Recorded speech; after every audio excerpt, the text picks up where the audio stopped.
వచ్చినందుకు thank you so much. And yeah, Satyadev గారు ముందు మాట్లాడేస్తా అంటున్నారు. సో హీరో సత్యదేవ్ గారిని మాట్లాడుతుందిగా కోరుకుంటున్నాము. మీ బాపు గురించి చెప్పేసి ఈ బాపు గురించి చెప్పండి, మీ ఫాదర్ గురించి చెప్పేసి ఈ బాపు గురించి చెప్పండి అంటున్నాం. దట్ బాండ్ అన్ని కలిపి చెప్తాను. అందరికీ నమస్కారం. నువ్వు జేబ్రా చూసావు ఫస్ట్? ఓకే, ఒకటి ఈ సినిమా హిట్ అవుతుందని నేను చాలా కాన్ఫిడెంట్గా నమ్ముతున్న దానికి ఒక 2-3 రీజన్స్ ఉన్నాయి. అందులో ఫస్ట్ రీజన్, 30 ఏళ్ళుగా ఎంతో కష్టపడి ఎవరికి కనిపించకుండా దాచుకున్న మన బ్రహ్మాజీ అన్న తెల్ల జుట్టు ఈ సినిమాలో కనిపించింది. సో ఖచ్చితంగా ఈ సినిమా ఆడుతుంది, అంత న్యాచురల్గా చేశాడు అన్న.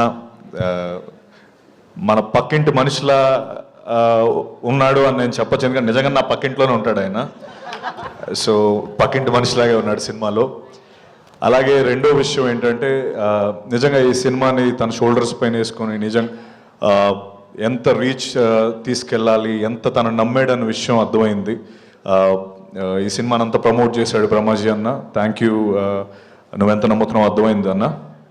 అండ్ అలాగే ద ట్రైలర్ అండ్ అందరూ అన్నట్టు ఆ రా ఎమోషన్ కానీ, ఆ రూటెడ్నెస్ కానీ సినిమాలో ఎంతో అద్భుతంగా కనిపిస్తుంది. సినిమా గ్యారంటీ బాగా ఆడుతుంది అని చాలా కాన్ఫిడెంట్గా అనిపిస్తుంది. అలాగే ఇందాక యాక్టర్స్ అందరూ మాట్లాడుతున్నప్పుడు చాలా ఎమోషనల్. సో అక్కడే సినిమా పైన వాళ్ళకున్న కాన్ఫిడెన్స్ కానీ, సినిమాని వాళ్ళు ఎంత నమ్ముతున్నారు అనే విషయం మనకు అర్థమవుతుంది.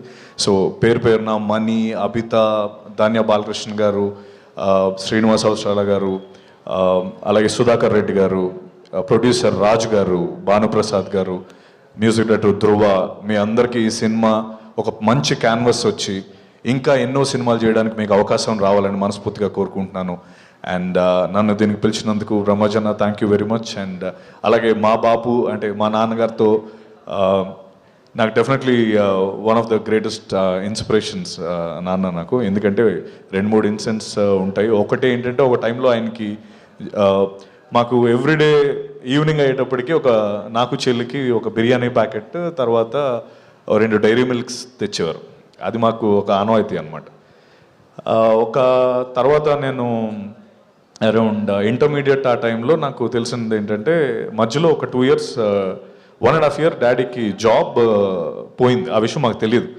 సో మాకు మాత్రం ఎవ్రీడే ఆ బిర్యానీ అండ్ 2 డైరీ మిల్క్స్ వస్తూనే ఉండేవి. సో మాకు ఎప్పుడు ఆ పెయిన్ లేకుండా చూసుకున్నారు. అలాగే అట్ ద సేమ్ టైం నాకు ఆయన దగ్గర నుంచి నాకు అర్థమైన ఒక విషయం ఏంటంటే, ఫ్రీడమ్ అనేది ద మోస్ట్ ఇంపార్టెంట్ టూల్. నాకు ఆయన ఇచ్చిన ఒక లైఫ్ లెసన్ ఏంటంటే, అంత ఫ్రీడమ్ ఇచ్చేశారు నాకు.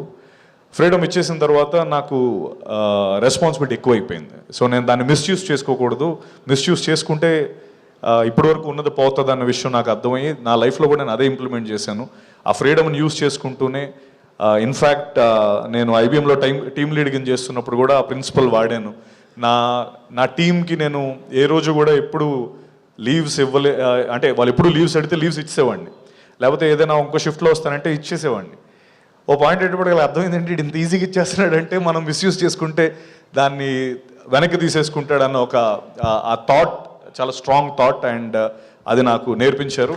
Thank you dad for that.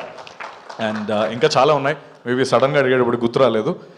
Once again I wish everyone, the Baapu team, biggest blockbuster and a bigger canvas to do more films. Thank you so much. Thank you Satya garu, thank you so much. And నా director Nagashwin గారిని మాట్లాడాల్సిందిగా కోరుకుంటున్నాం. Hi.